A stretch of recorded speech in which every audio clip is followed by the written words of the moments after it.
하나님 말씀 오셨습니다. 하나님 말씀은 사사기 1장 17절부터 21절까지의 말씀. 하나님 말씀은 사사기 1장 17절부터 21절까지의 말씀입니다. 구약성경 361페이지, 구약성경 361페이지입니다. 사사기 1장 17절부터 21절까지의 말씀 찾으셨으면 제가 봉독하겠습니다. 유다가 그의 형제 시몬과 함께 가서 스밧에 거주하는 가나안 족속을 쳐서 그곳을 진멸하였으므로 그 성읍의 이름을 호르마라 하니라.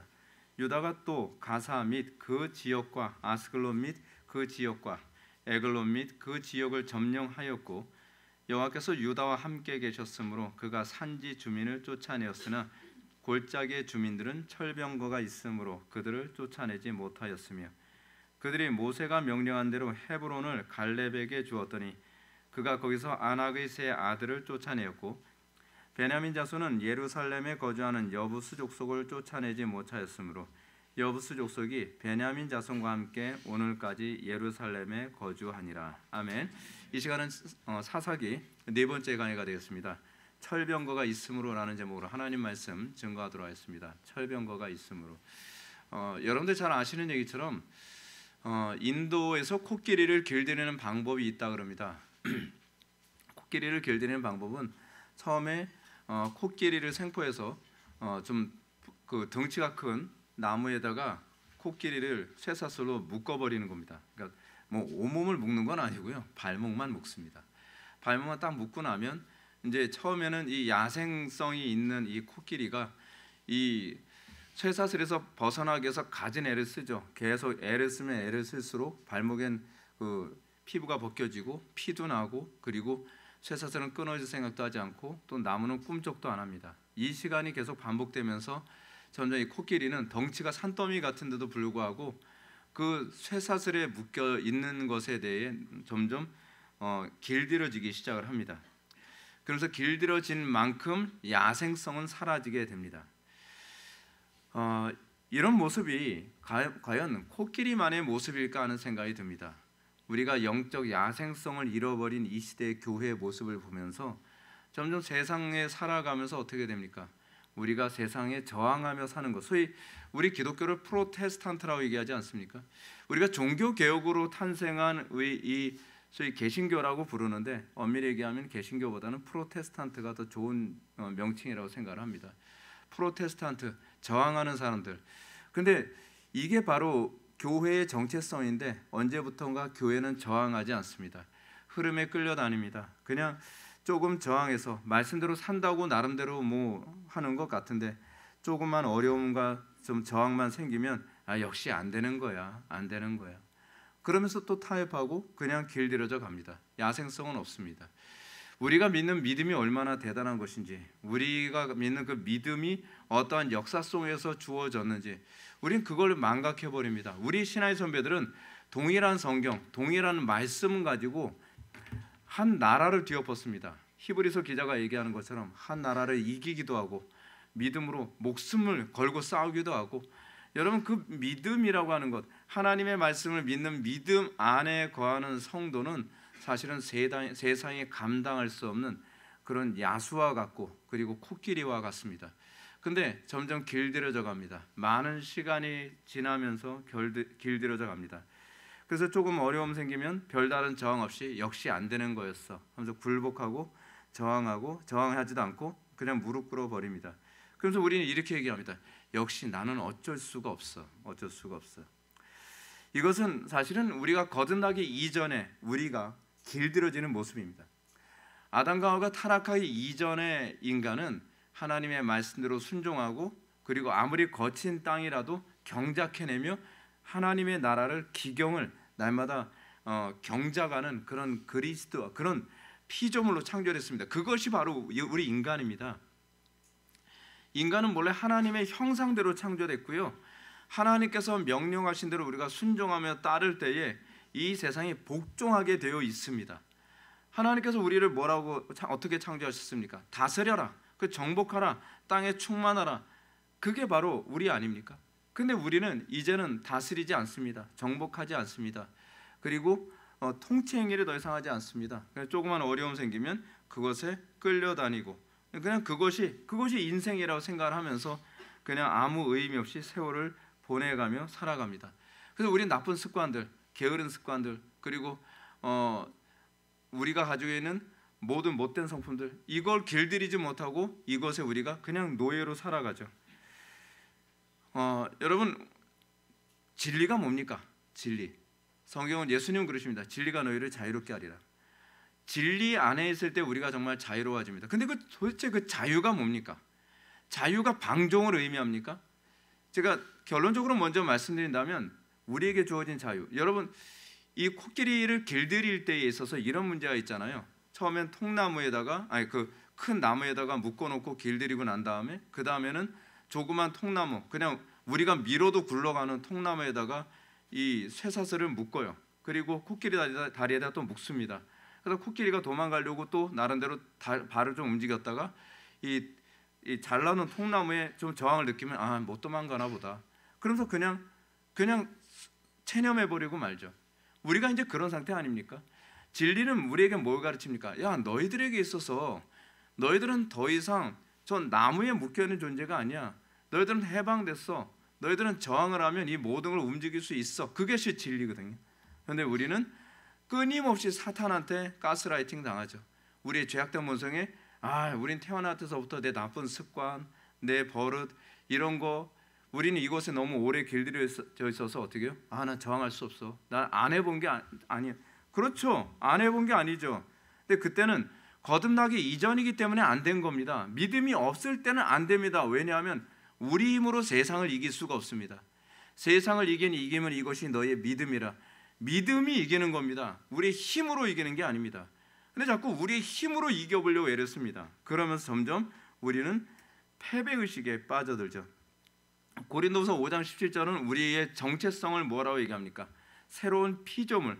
그렇습니다. 우리는 new creation. 우리는 새로운 피조물입니다. 따라서 우리는 애굽의 노예된 상태가 아닌 자유인의 모습으로 우리는 다시 회복된 존재입니다. 이런 차원에서 우리는 애굽의 노예된 의식에서 해방되어야만 합니다. 우리는 더 이상 그 엄청나게 두꺼운 그 나무에 묶여있는 존재가 아니라는 것입니다. 믿음은 무엇입니까? 믿음은 우리로 하여금 이 패배의식을 이기게 합니다. 여러분, 믿음이 들어오고 나서 나타나는 현상이 무엇인지 아십니까? 예전에는 나는 돈의 유혹을 못 이기겠더라고. 나는 내 나쁜 습관, 내 혈기, 내 감정, 내 게으름 이거 못 이기겠더라고. 근데 어느 날 믿음이 딱 들어오면 여러분들 그걸 경험해 보셨을 겁니다. 그리고 경험하셔야 됩니다. 뭐냐면 믿음이 들어오면 이길 수 있을 것 같아요. 옛날에 안 됐는데 이제 될 것 같은 거예요. 그럼 또 이런 현상이 나타나죠. 될 것 같아서 순종하면 안 되죠. 근데 다시 기도하면 또 될 것 같아요. 그래서 다시 또 도전해요. 될 때까지 도전해요. 그러면서 되는구나, 되는 거였구나. 그게 제가 처음에 은혜 받았을 때 제가 경험했던 거거든요. 제가 은혜 받기 전에는 여러분들은 저를 어떻게 보실지 모르지만 전 실증 잘 내고 인내력 없고 하나를 끝까지 못하고 온갖 진짜 안 좋은 건 다 가지고 있는. 그래서 당신께 드릴 것은 사모하는 이만뿐입니다. 저는 진짜 아무것도 없어요. 왜 저를 이렇게 창조하셨습니까? 근데 믿음이 들어오니까 어떤 현상이 나타나냐면 할 수 있을 것 같아요. 순종하면 될 것 같아요. 근데 순종하면 안 돼요. 그럼 다시 기도해요. 기도하면 또 될 것 같아요. 그럼 다시 기도합니다. 그리고 또 순종합니다. 이게 반복되면서 어떻게 해요? 하나씩 내가 새로운 피조물이 됐고 이제는 더 이상 내가 저 통나무에 끌려다니는 존재가 아니라 이제는 이 통나무를 내가 끌어올 수 있는 존재라는 것을 알아가게 되는 겁니다. 근데 이것이 자꾸 누적되어지잖아요. 누적되어지면서 우리의 믿음은 더 성장하고 커지게 됩니다. 문제는 이렇게 영적 노예 의식에 길들여진 현대 신앙인들에게 사사기는 새로운 눈을 열어준다는 겁니다. 사사기는 우리에게 그런 힘을 줍니다.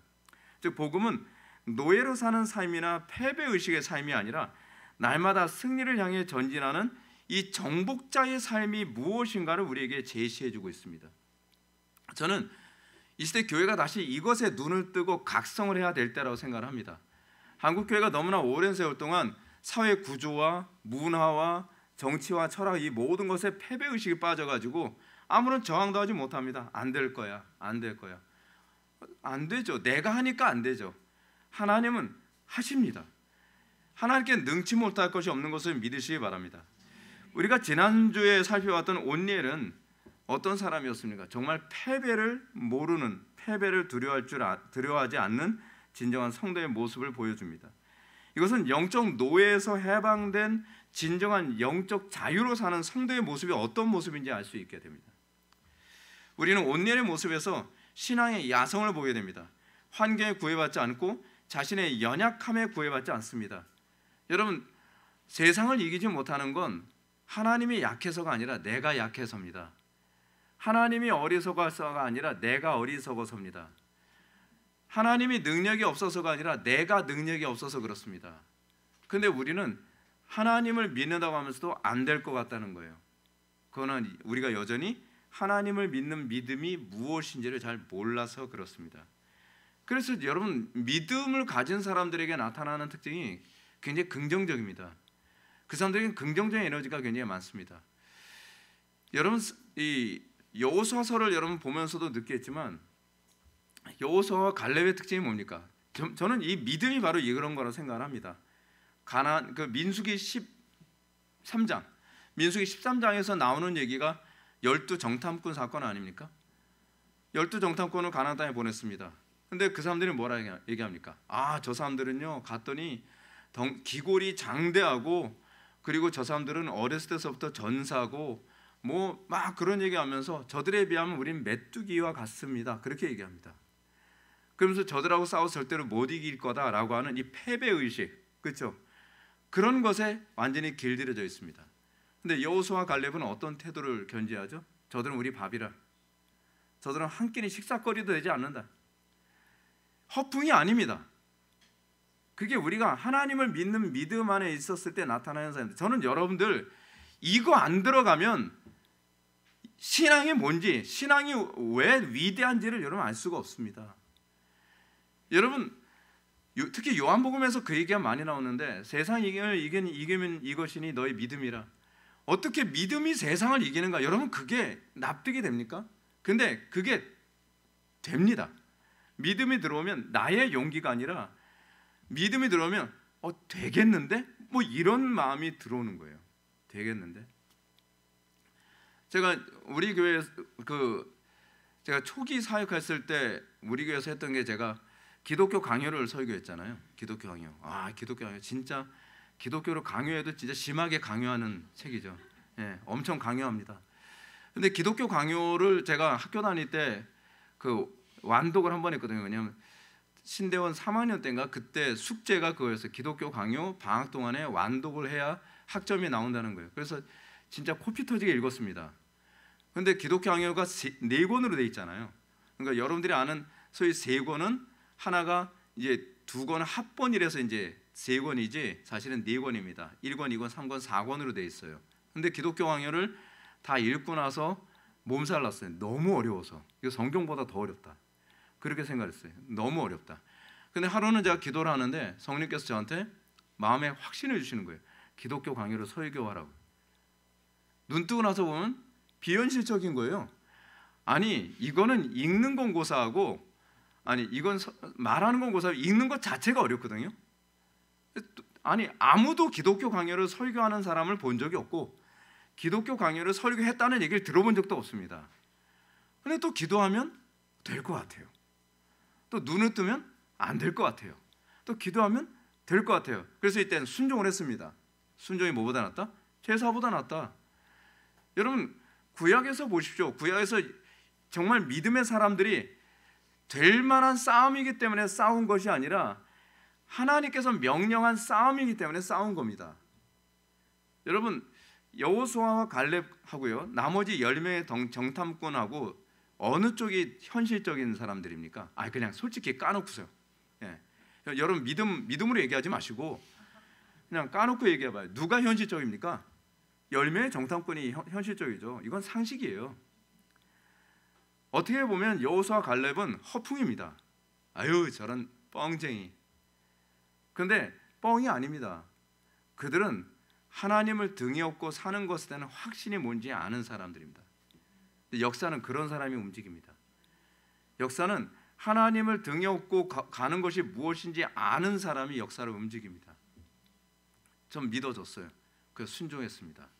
그래서 기독교 강요를 설교하기 시작을 했습니다. 그래 한 3주 설교하고 나서 괜히 시작했다. 역시 어려워. 근데 그래도 순종하고 또 기도하면 또 하나님께서 또 길을 열어주시고 어떻게 설교할지를 알게 하시고 그렇게 설교를 4년 동안에 한 번을 완성을 했습니다. 말이 4년이지 고문이에요, 고문. 여러분들 기독교 강의가 왜 설교하기 어려운지 아십니까? 진짜 제가 기독교 강의 설교하면서 그런 생각했어요. 진짜 겁없이 달려들었구나. 그 당시에 제가 30대 중반이었거든요. 기독교 강의를 설교하려면 적어도 칼빈 당시의 역사적 배경은 어느 정도 다 꿰뚫고 있어야 돼요. 왜냐하면 그 배경 안에서 기록됐으니까요. 두 번째는 뭐냐면 가톨릭 교리를 알아야 돼요. 그리고 세 번째는 뭐냐면 우리 종교개혁자들이 가르친 이 교리를 알아야 돼요. 그리고 네 번째는 뭘 알아야 되냐면 철학을 웬만한 건 다 알아야 돼요. 그냥 칼빈이 다 철학적인 용어를 사용했거든요. 뭐 진료다, 그렇지 않으면 뭐 형상인이다. 이게 아리스토텔레스의 원인론으로 설명한 부분이 되게 많아요. 그런데 이것 중에 제가 제대로 알고 있는 영역이 하나도 없어요. 근데 그것 때문에 공부를 하기 시작을 하는 겁니다. 이해를 해야 되니까.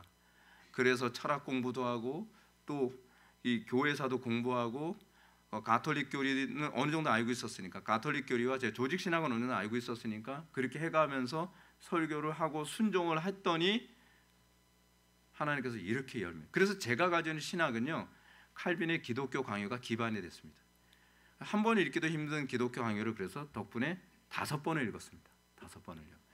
제가 시중에 출판된, 지금은 아니지만 이전에 시중에 출판된 기독교 강요 번역본은 다 읽어봤습니다. 왜 그런가? 믿음이 그렇게 만들더라고요. 믿음이. 제가 믿지 않았으면, 저에게 믿음이 오지 않았으면 저는 그렇게 설교 못했을 겁니다. 그리고 지금처럼 제가 교리에 정확하게 예민하게 설교하지 못했을 거죠.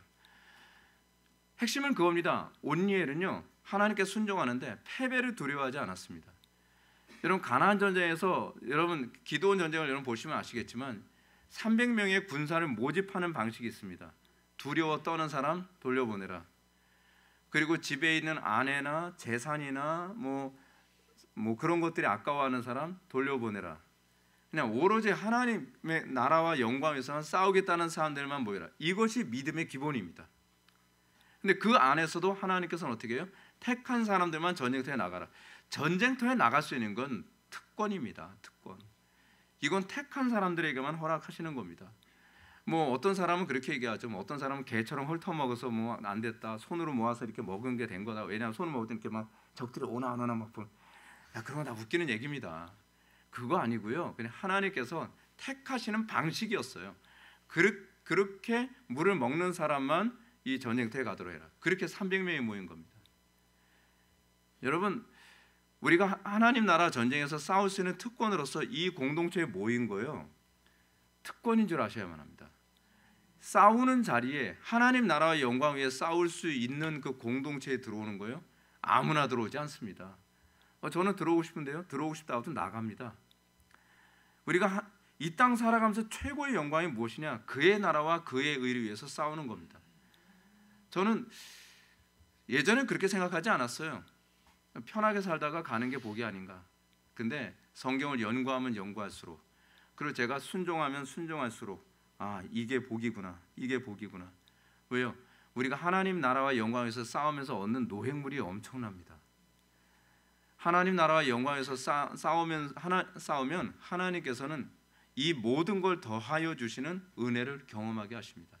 근데 그 싸움에 참여하지 않은 사람은 그게 뭔지 모릅니다. 그래서 안 부럽죠. 안 부럽스. 자, 온니엘에게 이런 모습이 나타날 수 있는 이유는 환경 바라보기보다는 하나님의 약속만 바라보는 믿음이 있었기 때문에 그렇습니다. 코끼리처럼 이전에 거대한 나무에 묶여 있었던 상태를 바라보는 게 아닙니다. 어떻습니까? 우리는 하나님께서 말씀대로 순종하라, 뭐해라. 사실은 저 같은 경우는 정말 말씀대로 순종하는 거 따르기 굉장히 어려운 스타일이거든요. 여러분들 그렇게 안 보일지 모르겠지만 제가 설교할 때 수요 예배 설교는 제가 원고 없이 합니다. 수요 예배, 금요 기도는 제가 원고 없이 설교하거든요. 낮 예배는 원고에 충실하게 설교하고 오후 예배는 때로는 그냥 성경 공부식으로 하기도 하고 그렇지 않으면 예전에 했던 설교를 다시 반복하기도 하죠. 근데 그렇게 설교해야 되는 이유가 뭐냐면 로이드 존스 목사님한테 영향을 받아서 그렇거든요. 근데 이제 문제가 뭐냐면 로이드 존스는 암기력이 굉장히 좋은데 저는 암기력이 꽝이거든요. 그래서 이거 순종하기 되게 어려운데 근데 하나님께서 저한테 마음에 감동을 주셨으면 그냥 무조건 순종하는 거예요. 순종하는 겁니다. 그러니까 제가 무슨 말씀 드리려고 하냐면 나를 바라보면 안 되는데 하나님의 약속을 바라보면 또는 하나님의 명령을 바라보면 되더라는 거예요. 보시죠. 코끼리가 이 자유로운 삶을 살려면은 사실은 과거에 자기 머릿속에만 있는 그 크고 굵은 나무에 묶여있는 쇠사슬만 계속 바라보면 안 돼.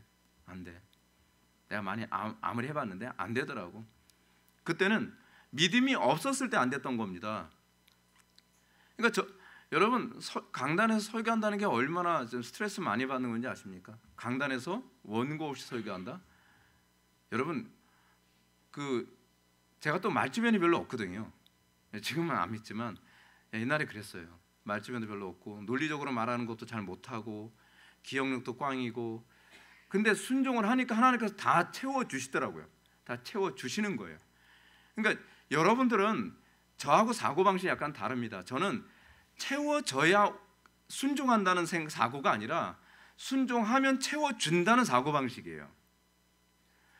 근데 우리는 자꾸 하나님 그러면 이거 해주시면 순종하겠습니다.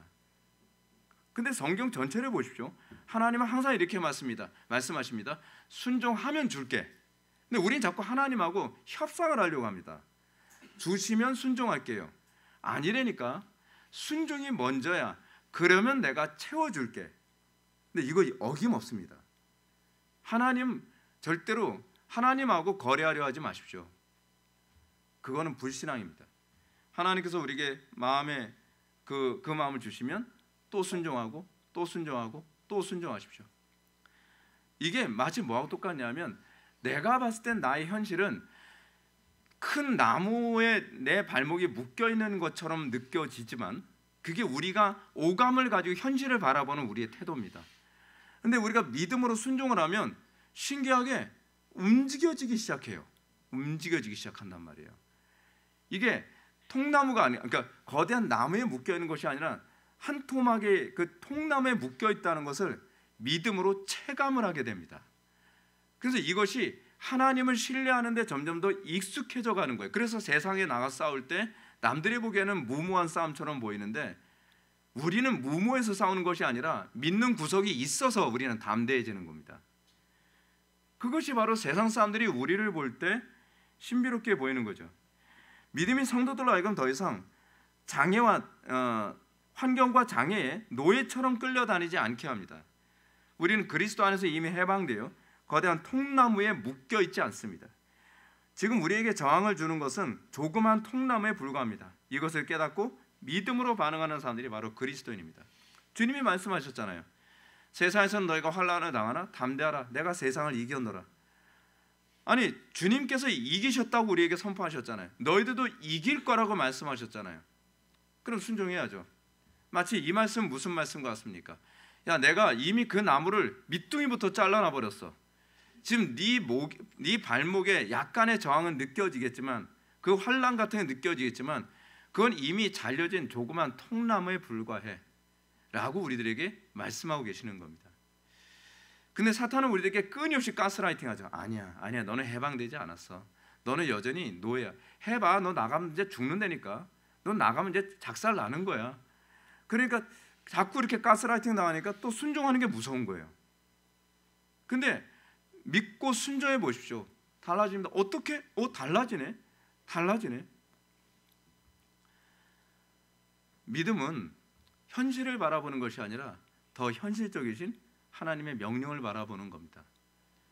어떤 면에서는 현실은 하나님 앞에서는 아무것도 아닙니다. 이런 태도가 우리에게는 어려움과 난관이 있을 때 꼭 이런 거 나오죠. 우리가 하나님 말씀에 순종하지 않고 날마다 자기 힘으로 뭔가 해보려고 하는 사람들은 이런 거예요. 내가 실패하고 나면 내가 뭐뭐 때문에 실패했다, 뭐 이런 핑계를 잡고 대죠. 이런 핑계를 대는 사람들은 작은 통나무를 거대한 나무였다라고 자꾸 얘기하는 거예요. 누구요? 가나안 땅에 갔던 12 정탐꾼들. 그 사람들이 진짜 뭐 거인 족속이었겠습니까? 진짜 이스라엘 백성은 메뚜기였겠습니까? 메뚜기는 날아다니기라도 하지. 그 사람들은 그렇게 보인 거예요.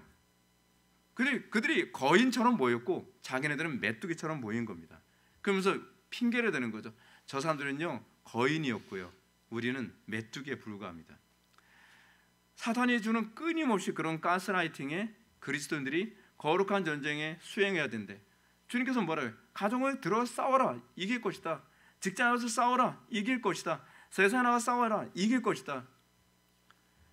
제가 제 부교육자 생활 얘기 제가 많이 했잖아요.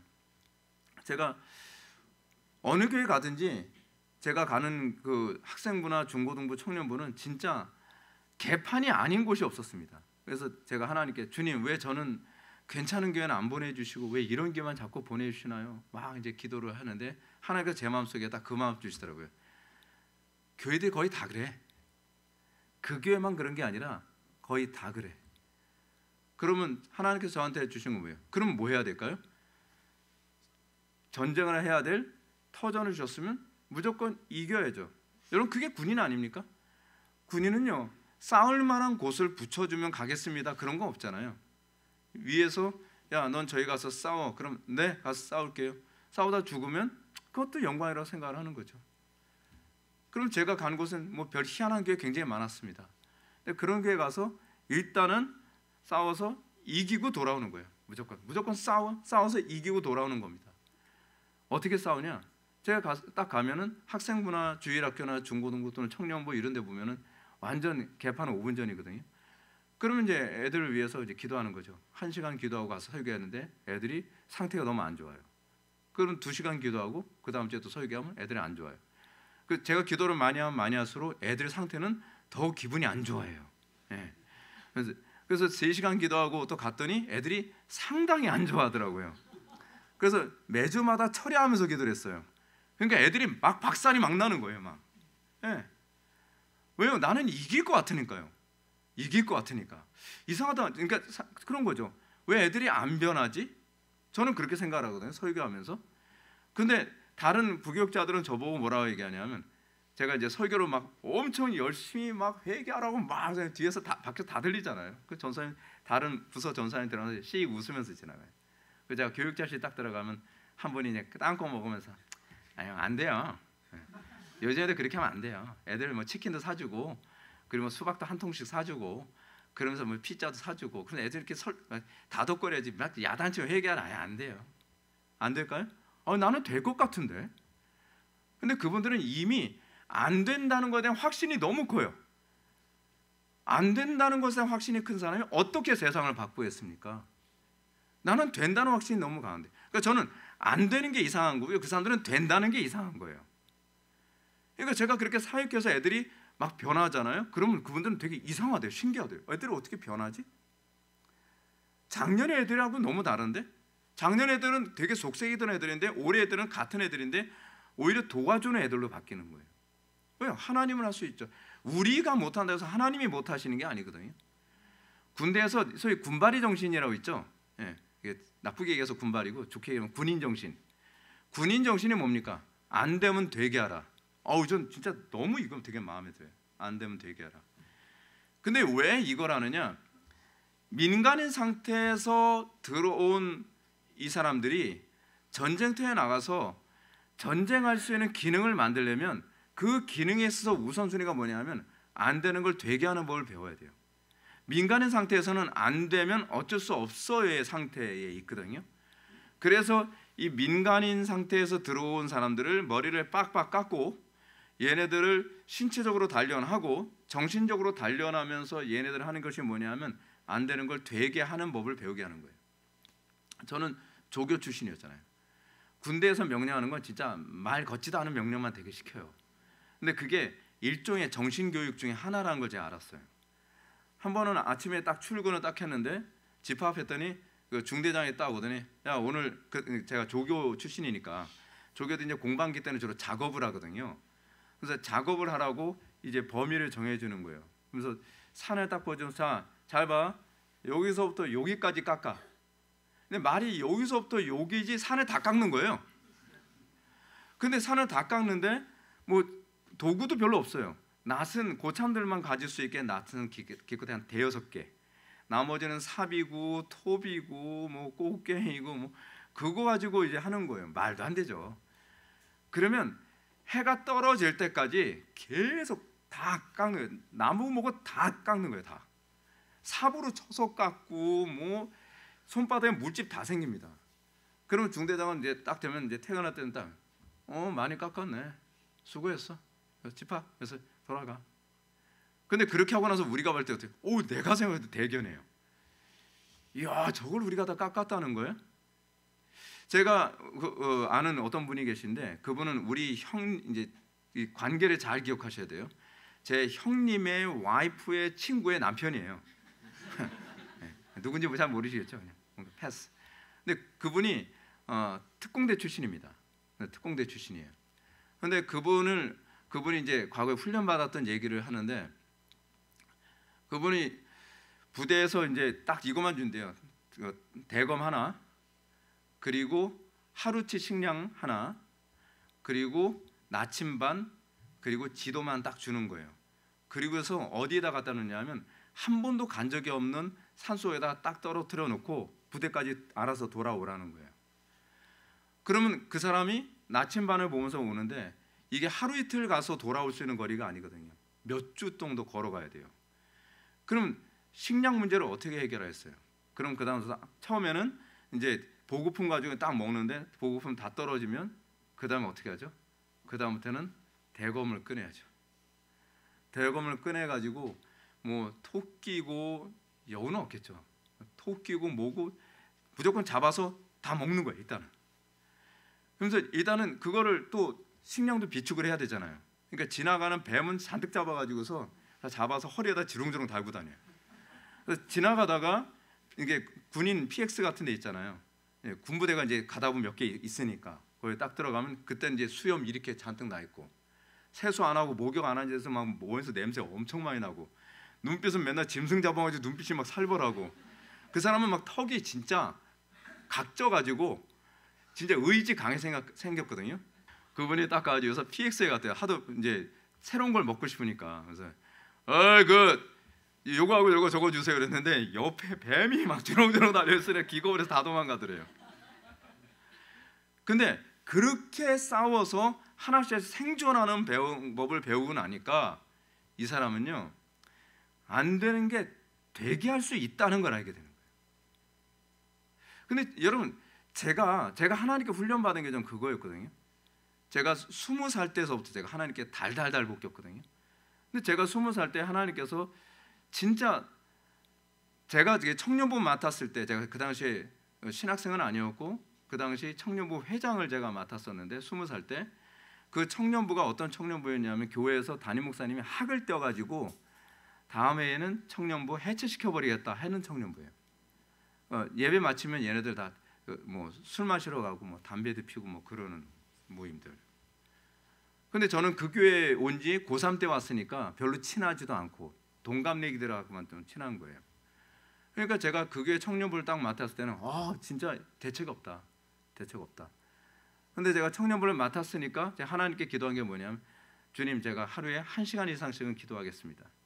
그래서 하루에 1시간 이상씩은 청년부에서 막 계속 기도했어요. 그 당시에 10분 기도하면 제가 봐도 제가 대견한 사람이었는데 하루에 1시간씩 기도하면서 청년부를 어떻게든지 세워보려고 하는데 제가 마음속에 그런 거죠. 그래 나는 저기서 군대 갈 거니까 영장만 나와라. 그럼 누군가 하겠지. 그런데 1월 달에 영장이 나왔는데 방위병으로 바뀌어버린 거예요. 얼마나 황당해요. 저는 현역으로 가고 싶어서 환장했는데 저는 방위를 혐오했어요. 진짜 저는 진짜 멀쩡해서 저는 현역병 대상입니다. 근데 그 당시에 군인 병장 숫자가 병력 숫자가 너무 많다 보니까 이게 잘라가지고 잘린 게 저예요. 그래서 제가 방위로 가야 된 거예요. 방위로 갔는데 정상적인 사람인데 방위로 갔으니까 군부대 방위가 됐거든요. 그래서 조교로 가게 된 거예요. 그런데 하나님께서는 제가 계속 방위로 가게 돼서 되게 기분이 나빴는데 하나님 그러면 편한 데 가게 해주세요. 그래 제가 청년부 일을 할 수 있으니까. 근데 편한 데 보내시는 것이 아니라 가장 혹독한 부대로 보내는 거예요. 여러분들 잘 모릅니다. 남자들이 얼마나 인생을 힘들게 사는지. 제가 그 훈련소 마치고서 자대 배치를 딱 받았는데 자대 배치는 또 이렇게 밤에 하는지 모르겠어요. 자대 배치 딱 봤는데 고참들이 기다리고 있다는 거예요. 그래서 딱 들어가면 딱 섰는데 고참들이 그 침상에서 앉아가지고 딱 기다리고 있는 거예요. 그 뭐죠? 그 신병들 구경하고 싶다고요. 근데 고참들이 다 이렇게 조폭 같은 사람들만 다 모였어요. 어떤 사람 막 여기 이렇게 흉터 있는 사람, 어떤 여기 빵꾸 난 사람, 뭐 어떤 사람은 완전히 사각턱에다가 몸이 아놀드 같은. 나중에 알고 보니까 그 사람 헬스클럽 관장이래요. 그 사람. 뭐 그런 사람들 막 바글바글했는데 그러면서 진짜 다들 하는 얘기가 제가 여단에 있을 때 그 얘기 들었거든요. 5대대만 안 가면 풀리는 거다. 왜냐면 5대대가 신생부대였거든요. 신생부대는 원래 힘들어요.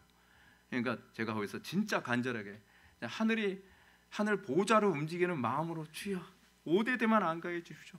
아시지 않습니까? 제가 청년부도 너무 힘든데 청년부 감당하려면 저를 5대대로 보내시면 안 됩니다. 그랬더니 딱 그래 5대대. 너무하시네. 5대대 갔더니 다 이렇게 그 조폭 같은 그 고참들이 잔뜩 있어요. 근데 거기서 또 소문 돌잖아요. 뭐만 안 되면 된다. 조교로만 안 가면 풀리는 거다. 경계병이나 무기고 행정병 이쪽으로 가면 그게 풀리는 거랬어요. 조교만 안 가게 해주시오. 했더니 고참 너 조교. 그래서 조교 되는 바람에 6개월 동안 아침, 점심, 저녁으로 매 맞으면서 시나리오 외웠잖아요. 근데 하나님께서 원하시는 게 제가 말씀드리려고 하는 게 뭔지 여러분 아시죠? 하나님께서 나한테 원하시는 게 뭐냐면 이겨내라는 거예요. 이걸 이겨내면서 그 가운데서 하나님 영광 나타내는 법을 배우라는 겁니다. 여러분 말이 됩니까? 여러분 생각해 보세요. 부대에서 막 한따까리 진짜 심하게 할 때는 어쩔 때는 이렇게 이만한 몽둥이에 맞으면 머리가 찢어진 적이 있었거든요. 깍지 끼고 머리 맞고 나서 이러니까 피로 이렇게 팔이 다 젖어요. 근데 그리고 난 다음에 퇴근해가지고 청년부 회장일 하고 싶겠습니까? 말 죽어라고 안 듣고 맨날 도망다니고 그런 청년들이요. 근데 하나님께서는 계속 안 되면 되게 하라는 거예요. 내가 너한테 보내준 전쟁터 아니냐는 거예요. 거기서 네가 그 땅을 점령하라는 거예요. 환경이 제 편 아니더라고요. 환경이. 그래서 제가 기도를 얼마나 열심히 했는지 모릅니다. 막 시나리오도 외워야 되고 시나리오 외우는데 새벽 2시까지 외우거든요. 시나리오 안 외우면 그 다음날 또 맞으니까 한따까리 굉장히 심하게 했었어요. 뭐 온갖 고문 기술을 다 배웠죠. 제가 한강 철교, 뭐 김밥말이, 그리고 깍지 끼고 뭐 엎드려 뻗쳐 회전, 뭐 별걸 못 들어본 얘기죠. 이거 고문, 이런 고문 막 그랬어요. 그렇게. 그래서 막 퇴근할 때 되면은 전천후 광장으로 집합하게 되면 또 심장이 막 쿵쾅쿵쾅 막 올라가면 그때부터 고문도 시작이거든요. 막 태권도 배운 거 우리한테 기술 다 써요. 네. 그러니까 막 얼마나 스트레스 많이 하는지 몰라요.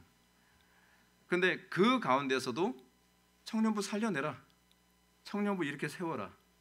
근데 그렇게 그런 가운데서도 기도 생활을 멈추지 않게 하시더라고요.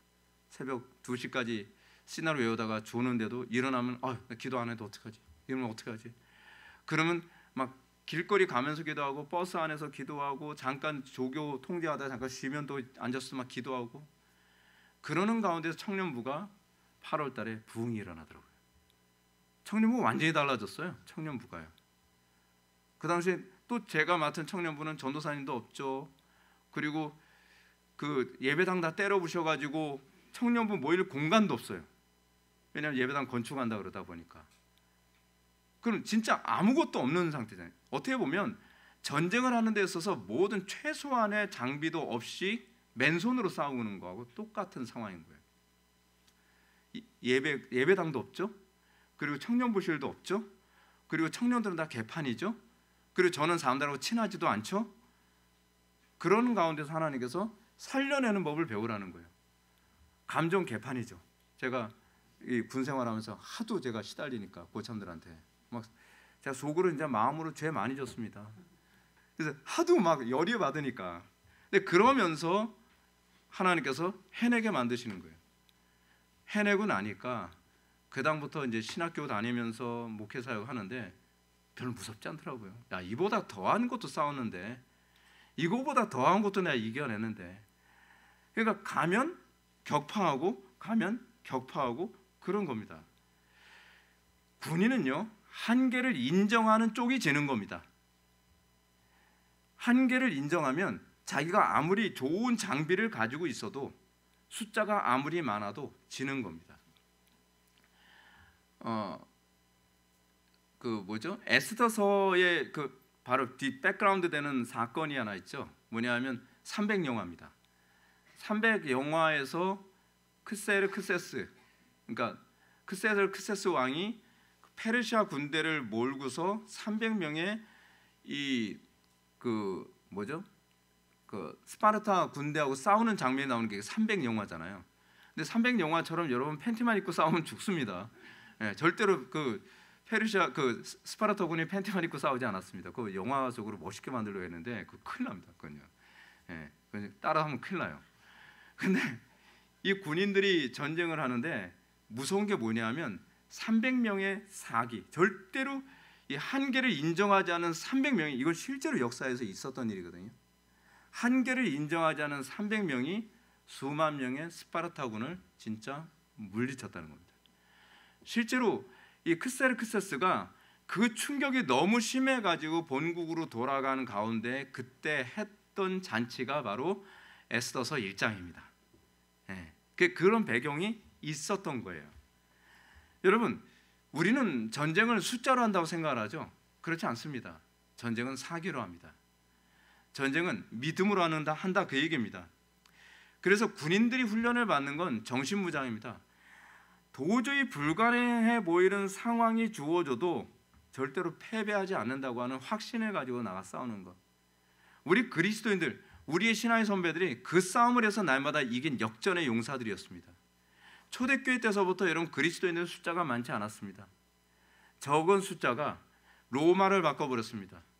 적은 숫자가 유럽을 바꿔버렸습니다. 적은 숫자가 미국, 아메리카 땅을 바꿔버렸습니다. 대한민국도 초기 기독교인은 0.04%, 아주 적은 숫자죠. 그 숫자가 대한민국을, 오늘의 대한민국이 되게 만든 겁니다. 우리는 자꾸 숫자 가지고 얘기하기를 되게 좋아합니다. 그래서 어떻게 하든지 교인 숫자가 많이 모여야 그 교회가 힘이 있다. 저는 그렇게 생각하지 않습니다. 저는 개척때서부터는 그렇게 생각하지 않았습니다. 하나님께 헌신된 소수가 나라를 바꾸는 것이지, 그냥 오합지졸 다 모아가지고서 모으면 17사밖에 될 게 없습니다. 그냥 당나라 군대처럼 돼버리는 거예요. 여러분, 우리 교회를 여러분들 보시지 않습니까? 우리 교회 숫자 그렇게 많지 않지만 우리 교회의 영향력이 굉장하지 않습니까? 그 굉장한 이유는 뭐냐면 하나님께 대한 믿음을 기반으로 해서 모인 사람들의 모임이기 때문에 그렇습니다. 그렇지 않으면 내부에 있는 소위 무장되지 않은 교인들이 다른 무장된 교인들의 전투력을 갉아먹습니다. 우리가 이 땅에서 정말로 성경을 믿고 이 영적 전쟁에 우리가 싸워 나간다고 한다면 우리가 항상 가져야 되는 건 하나님 편에 있으면 절대로 패배하지 않는다는 겁니다. 현상 보지 말라는 겁니다. 사탄은 끊임없이 우리한테 거짓말하는 게 뭐냐면 너는 아직 그 굵고 뿌리 깊은 나무에 너의 발목이 묶여있는 코끼리 같은 존재라고 계속적으로 우리를 거짓말하고 가스라이팅합니다. 그럴 때마다 우리는 말씀 붙잡는 겁니다. 현실 바라보는 것이 아니라 하나님의 말씀을 붙잡고 세상을 이기면 이것이니 너의 믿음이라. 보라, 내가 세상을 이겼노라. 아멘. 우리는 그 말씀 붙들고 나가 싸우는 겁니다. 하나님께서 이스라엘 백성들에게 구약에서 가나안 전쟁을 시킬 때 보라, 내가 너에게 승리를 보장한다. 나가 싸우라. 현실을 보면 나가 싸울 수 있는 상황 아니죠.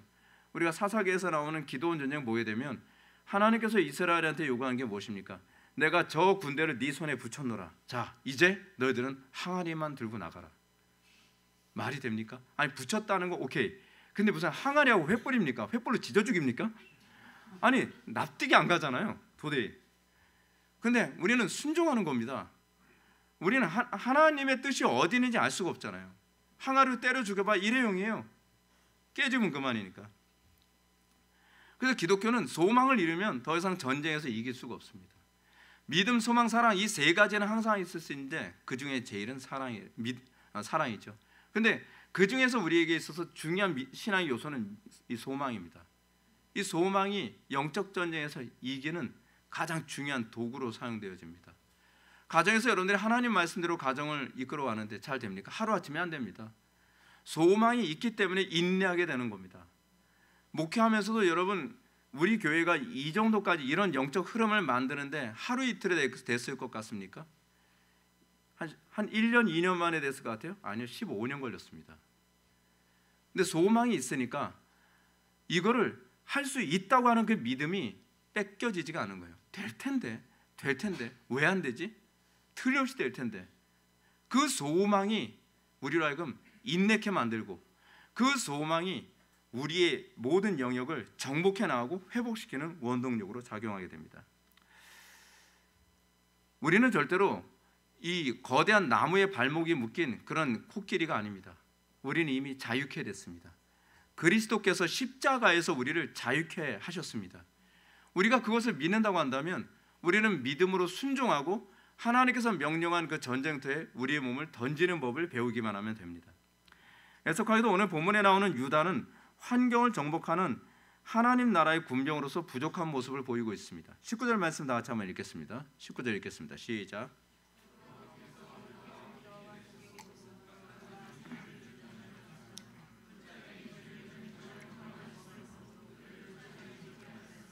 아멘. 먼저 본문은 여호와께서 유다 지파와 함께 계셨기 때문에 산지의 가나안 족속들을 정복하는데 이겼다라고 하는 얘기가 먼저 나옵니다. 이게 이 본문에서 19절에서 전반부의 내용입니다. 후반부는 뭐라고 얘기하냐면 근데 골짜기 주민들이 철병거가 있으므로 그들을 쫓아내지 못했다. 이게 두 개로 이렇게 나눠지게 되는 본문입니다. 전제는 뭐냐면 전자는 믿음이 있었을 땐 이겼는데 환경 바라보면서 졌다 이 얘기하려고 이 본문이 나와 있는 겁니다.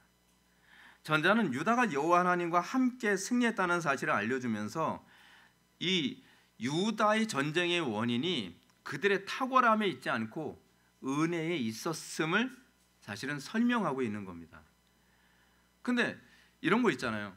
내 힘으로 뭔가 자꾸 이기면 내가 굉장히 좀 잘난 것 같은, 내가 잘나서 이긴 것 같은 느낌 자꾸 들지 않습니까? 근데 그러다 보면 하나님을 의지하지 않으면 그 다음부터 환경이 보이기 시작을 합니다. 환경을 보면서 어떻게 되냐면 저거는 아닌 것 같은데, 저건 못 이길 것 같은데. 근데 그 이전에도 이길 수 있어서 이긴 거 아니었거든요. 착각을 하는 겁니다. 그러면 이 철병거, 여러분 철병거 별거 아닌 것 같을지 모르지만 그 당시에 이스라엘 사람들은 그들이 가지고 있는 무기는 사실은 거의가 청동기 아니면 농기구예요. 웃기죠. 우리가 생각했던 것처럼 무슨 뭐 멋있게 칼 들고 나오고 막 그랬을 것 같잖아요. 그렇지 않아요. 그 당시에는 청동기와 철기가 같이 병행되어지는데 철기는 거의 신무기에 가까웠습니다. 근데 이스라엘 백성들에겐 철기가 없었어요.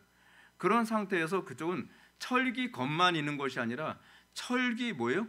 병거까지 있는 거예요. 완전 신무기로 무장되는 거죠. 그죠? 근데 과연 어떻게 이기겠는가? 어떻게 이기겠는가? 이런 불신앙의 현상이 나타난 이유가 바로 여기 있습니다. 이제까지 내가 잘나서 이겼다. 근데 이거는 나에게 한계다. 이렇게 생각하는 거죠. 이건 대단한 착각입니다. 왜냐하면 이제까지 유다 지파는 이길 수 있어서 이긴 적이 없어요.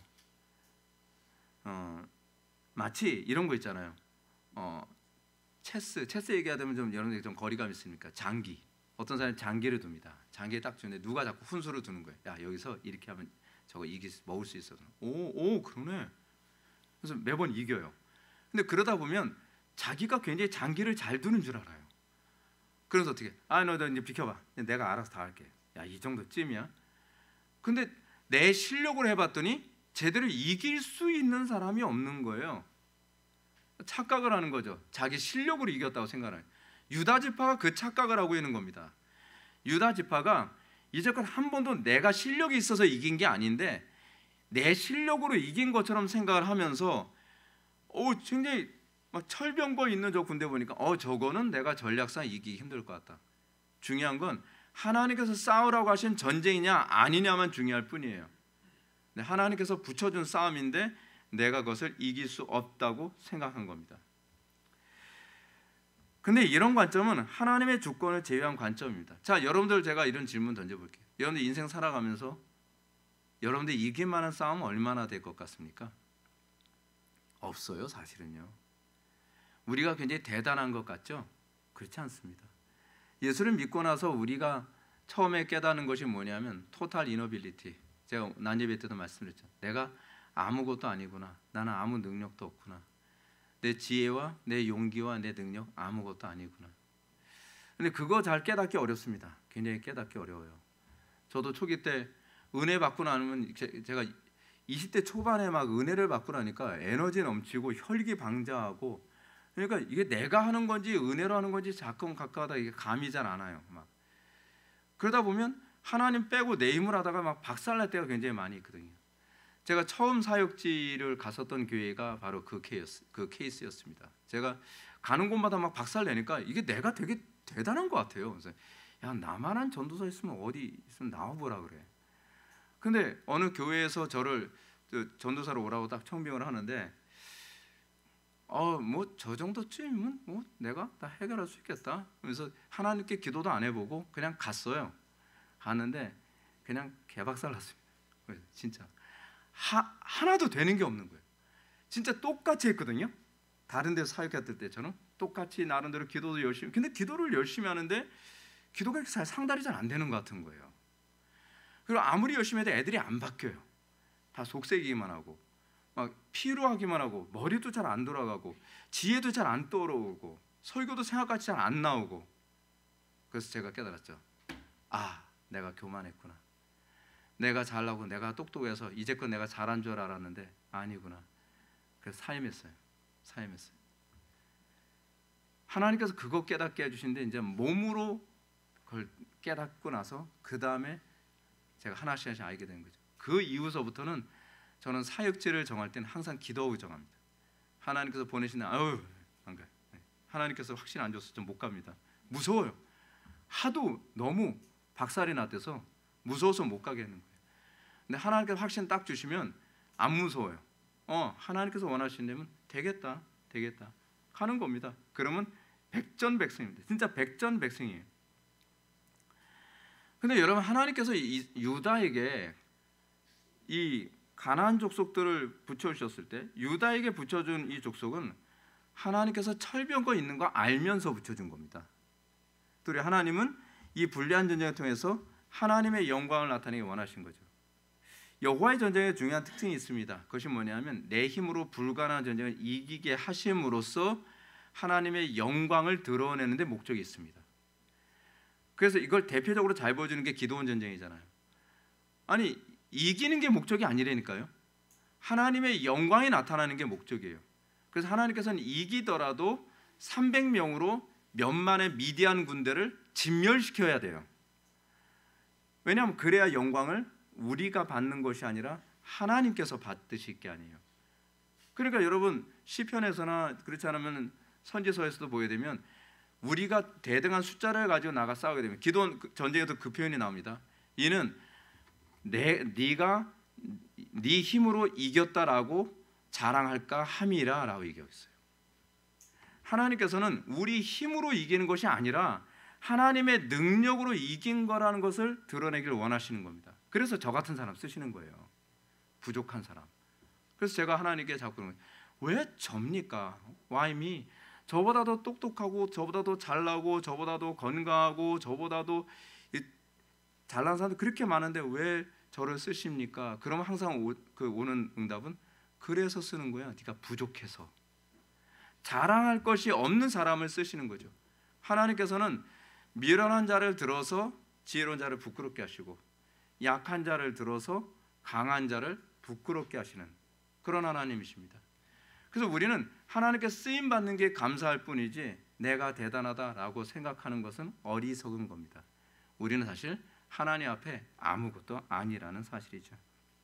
따라서 여기서 하나님은 이 유다 지파의 패배의 원인을 사실 어디에다 두냐면 환경에 있는 것이 아니라 불신앙에 있다고 하는 부분을 지적하고자 하는 것입니다. 사랑하는 성도 여러분, 오늘날 우리 삶 속에서 여호와의 전쟁을 수행하지 못하고 패배하는 원인이 여기 있지 않은지 여러분 생각해 봐야만 합니다. 물론 세상 사람들의 관점에서 보면 우리가 패배할 수밖에 없는 것이 당연하다고 보일 수밖에 없습니다. 세상 사람들의 관점에서는 그렇지, 저 사람은 이게 불리했으니까, 이분이 부족하니까, 이런 분에는 지원이 부족하니까. 아니요, 그거는 세상 사람들의 관점입니다. 우리가 정말 하나님을 믿는다고 한다면 그 환경이 전능하신 하나님의 영광을 드러내는 가장 좋은 혹이었다는 것을 알아야만 합니다. 불리할수록 하나님 영광 드러내기에 가장 좋은 혹이입니다. 우리가 이길 만해서 이겼다고 한다면 하나님의 존재하심, 하나님의 이름이 뭐죠? 예흐예 아쉐르 예흐예. 그 뭐죠? 나는 현재 존재하시는 하나님. 근데 하나님이 현재 존재하신다는 것은요, 우리의 잘남이, 그 기름이 빠져야 드러납니다. 내가 부족함에도 불구하고 하나님께서 승리하셨고, 내가 어리석음에도 불구하고 하나님께서 승리하셨고, 내가 이 약함에도 불구하고 하나님께서 승리하신 것. 그래서 그게 여호와의 전쟁의 기본 패턴인데, 그러다 보니까 골리앗을 때려 눕히는 사람을 골리앗만한 등치 있는 사람으로 때려 눕히지 않고 소년 다윗 15살짜리 군인도 아닌 목동을 통해서 때려 눕히신 이유가 뭐냐면 여호와의 존재하심, 여호와의 영광을 드러내는 방식이 바로 그겁니다. 아주 대표적인 사건이죠. 오늘날도 하나님께서는 그렇게 역사하십니다. 그래서 하나님께서는 말의 힘이 세다고 기뻐하지 아니하시고 군사의 숫자가 많다고 기뻐하시는 것이 아니라 오로지 여호와 하나님을 믿는 그 소수의 사람들, 하나님께 굴복되지 않은 그 7천을 통해서 이스라엘을 뒤집어 엎으시는 겁니다. 이것이 바로 하나님께서 영광을 받으시는 방식입니다. 문제는 우리의 패배의식입니다. 여전히 사탄이 속이는 이 가스라이팅에 자꾸 기울어지는 것이 문제입니다. 불신이 문제라는 거죠. 아, 난 안 돼. 그렇지, 넌 안 되지. 근데 하나님은 하실 수 있지. 그렇지 않습니까? 우리가 매 순간 제가 여러분들한테 제 부족함을 자꾸 말씀드리는 이유가 뭐냐면 제가 이렇게 할 만해서 하는 사람이 아니라 하나님이 하시기 때문에 되는 거라는 걸 제가 말씀드리기 위해서 그런 겁니다. 제가 뭐 겸손해서 그런 거 아닙니다. 저 별로 겸손하고 거리가 먼 사람이에요. 근데 하나님의 영광 드러내라고 부름받은 게 우리라고 생각하기 때문에. 그래서 바울이 얘기하잖아요. 내가 약할 때 강하면 된다. 하나님께서는, 우리는 그렇게 생각하잖아요. 바울을 사용할 때도 그가 가지고 있는 지위와 권력을 통해서 쓰실 것 같은데 그러지도 않습니다. 완전 바닥을 치게 만들고 그 아무것도 없는 상태에서 그렇게 사용하시는 거예요. 그게 하나님이 일하시는 방식입니다. 저는 오늘날 이 시대 교회가 이런 식의 패배의식에서 벗어나지 못하는 이유를 저는 기도 없이 하기 때문이라고 생각합니다. 오늘날 기독교가 지금 자꾸 어느 쪽으로 갑니까? 많이 모이자. 많이 모여야죠. 뭐 적게 모이자는 얘기는 아닙니다. 근데 마치 군중의 힘으로 대한민국을 바꿀 수 있을 거라고 생각하고 교인 숫자가 많아야 한국교회를 바꿀 수 있을 거라고 생각합니다. 그렇지 않아요. 루터 한 사람으로 유럽을 바꾸셨습니다. 하나님 하시는 방식은 지극히 약한 사람, 지극히 부족한 사람을 들어서 하나님이 전능하시다는 걸 드러내시는 것이 하나님의 방식입니다. 근데 우리는 자꾸 많이 모여야 된다, 돈이 많아야 된다, 뭐가 많아야 된다, 예배당이 커야 된다, 뭐 어째야 된다. 아니요. 하나님께서는 어떤 면에서는 그 D.L. 무디처럼 그런 무딘 사람을 사용해서도 미국을 바꾸기도 하십니다. 무디가 되게 무식했다 그러잖아요. 그래서 무디 같은 사람이 대학 캠퍼스에서 설교를 하면 문법도 틀리고 말도 어눌 해서 사람들이 비웃었다고 하는데 무디를 통해서 얼마나 많은 사람들이 바뀌었습니까? 하나님께서 하시는 방식은 우리가 생각하는 방식하고 다릅니다. 우리가 이게 바뀌어야만 합니다. 근데 이게 안 바뀌는 이유가 뭐냐면 기도가 없기 때문에 그렇습니다. 기도하지 않기 때문에 세상 사람들의 안목에서 그냥 마음이 녹아져 버리는 거예요. 녹아내려 버리죠. 근데 기도하면 믿음의 눈이 열립니다. 기도하면 자연인들과 다른 안목으로 현실을 바라보게 됩니다. 기도하기 전에는 다 망한 것 같고, 기도하기 전에는 소망이 없는 것 같고, 기도하기 전에는 도무지 극복할 수 없는 것 같지만 기도하면 소망이 보입니다. 기도하면 우리를 묶어놓은 모든 저항이 한낱 조그만 통나무에 불과했구나라고 하는 것이 비로소 보이기 시작을 합니다. 따라서 우리는 우리에게 주어지는 환경에 절대로 불평하면 안 됩니다. 불평하면 기도가 막힙니다. 제일 무서운 게 기도가 막히는 겁니다. 우리에게 주어진 모든 환경이 하나님의 선하신 뜻 가운데 주어진 것이라는 것을 믿는다고 한다면 우리는 사도 바울의 가르침처럼 아무것도 염려하지 말고 다만 모든 일에 기도와 간구로 너희 구할 것을 감사함으로 하나님께 아뢰라 라는 태도를 견지하게 될 것입니다. 그리하면 모든 지각에 뛰어난 하나님의 평강이 그리스도 예수 안에서 너희의 마음과 생각을 지킬 것입니다. 저는 간혹가다 이렇게 목사님 저는 순종해도 잘 안 되던데요. 기도했나요? 기도는 좀 해서 안 되죠. 죽기 살기를 해야 돼요. 여러분 기도를 여러분 우습게 생각하지 마십시오. 기도는요 전쟁에서 모든 승리를 결정짓는 것이 바로 기도입니다. 기도가 제일 아무것도 아닌 것처럼 보이는데요. 그거는 기도의 안목이 안 열려서 그렇습니다. 기도에서 이미 승패가 결정되고요. 그리고 순종해서 그냥 노획하는 것뿐입니다. 기도와 순종의 차이는 뭐냐면 기도에서 이미 승패가 여기서 결정됩니다. 하나님께서 이스라엘 백성들에게 기도하면 내가 저 블레셋을 내 손에 붙였느니라. 붙였느니라 하면 뭐예요? 이게 무슨 표현입니까? 붙였느니라 하게 되면 그냥 주워오면 된다는 얘기입니다. 근데 붙였느니라 그런데 주스러 안 가요. 수확하러 안 간단 말이에요. 그러면 하나님께서 붙여주셨다고 하는 것이 의미가 없어져 버리는 거죠. 그게 기도와 순종의 관계입니다. 여러분들 삶 속에서 날마다 기도의 응답 정말 받았다면 행동이 따라야 됩니다. 기도했다는데 행동을 안 해요? 그건 불신앙입니다. 기도했으면 순종이 나올 수밖에 없고 기도했으면 열매가 나올 수밖에 없습니다. 기도했고 그리고 하나님께서 내가 저 적들을 네 손에 붙였다. 아멘. 그럼 가서 우리가 긁고 오면 되는 겁니다. 수확하면 되는 겁니다. 하나님께서 이미 전쟁의 승패를 결정하신 겁니다. 순종을 안 하면서 그것을 믿음이라고 생각하는 건 잘못 알고 있는 거죠. 우리는 우리의 삶 속에 하나님께서 우리에게 주어진 지경이 있으면 그냥 경작하러 가십시오. 하나님께서 그걸 경작하러 우리에게 주신 겁니다. 하나님께서 12지파에게 땅을 다 분배해 주시지 않으셨습니까? 창세기 언어로 얘기하면 경작할 영토를 주신 건데 그 경작이라는 것이 뭐로 나타납니까? 예배를 통해서 나타나는 거죠. 하나님 말씀대로 순종해서 그 땅에서 그 블레셋 또는 미디안, 가나안 족속들을 하나씩 하나씩 깨부수는 그 작업이 경작하는 작업입니다. 그리고 그 땅을 우리의 기업으로 하나씩 얻게 되는 거죠. 그래서 우리가 한 가지 더 생각해 봐야 될 부분이 있습니다. 굉장히 중요한 얘기인데 그것은 내가 정복해야 될 신앙의 전쟁을 포기하면 자기만 피해를 입는 것이 아니라 다른 지체들에게도 그 고스란히 그 피해를 준다는 사실입니다. 21절 말씀을 다 같이 읽겠습니다. 21절 다 같이 읽겠습니다. 시작. 베냐민 자손은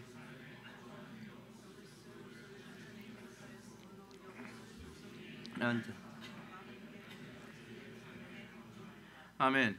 이 본절을 이해하려면 사실은 이런 부분 때문에 설교자가 필요하고 이런 부분 때문에 신학자들이 필요한데요.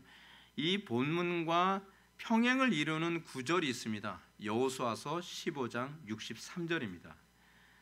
여호수아서 15장 63절은 베냐민이 아니라 유다 자손이 예루살렘에 관 여부 사람을 쫓아내지 못했다라고 그렇게 얘기하고 있습니다. 지금 본문은 뭐라고 얘기하고 있죠? 베냐민이 여보수 사람, 예루살렘에 거주하는 여보수 족속을 쫓아내지 못하였으므로 라고 이렇게 기록했는데 주어가 바뀌어 있어요. 이 여호수아서 15장 63절은 제가 읽어드릴게요. 예루살렘 주민 여보수 족속을 유다 자손이 쫓아내지 못하였으므로 여보수 족속이 오늘까지 유다 자손과 함께 예루살렘에 거주하니라. 이 말씀은 기록을 잘못한 게 아닙니다. 왜냐하면 이런 식으로 되어 있어요. 여보수 자손의 이 지경과 유다 자손의 지경이 같이 붙어 있어요. 그러니까 이 사이에 누가 있는 거예요? 이 사이에 바로 베냐민 자손과 그 유다 자손 사이에 여보수 자손이 있는 겁니다. 그러니까 이 사이 사실 이 공통 분모적으로 유다가 때려잡아야 되든지 그렇지 않으면 베냐민이 때려잡든지 어느 한쪽이 점령을 해야 되는 거예요. 근데 12지파 중에서 어떤 지파가 제일 세죠? 유다 지파죠. 유다 지파는 전쟁에서 항상 선두에 섭니다. 근데 문제는 여호수아서 15장에서 하나님께서 유다 자손에게 이 여부스 자손, 이 예루살렘에 거주하는 여부스 자손을 점령하라고 했는데 믿음으로 반응하지 않았어요. 그 사람들이 여부스 자손이 이기지 못하니까 그 강력한 여부스 자손이 누구의 짐이 되어버리는 거죠? 베냐민 자손이 싸워야 될 대상이 되어버린 겁니다. 여러분, 이게 문제가 이런 겁니다. 제가 교회사적으로 얘기할게요. 우리의 신앙의 선배들이 싸워서 이겨야 될 우상 숭배가 있습니다. 싸워서 이겨야 될 사회적인 문제라든지 제도라든지 그런 부분이 있습니다. 한국교회 우리의 선배들한테 맡겨주신 겁니다.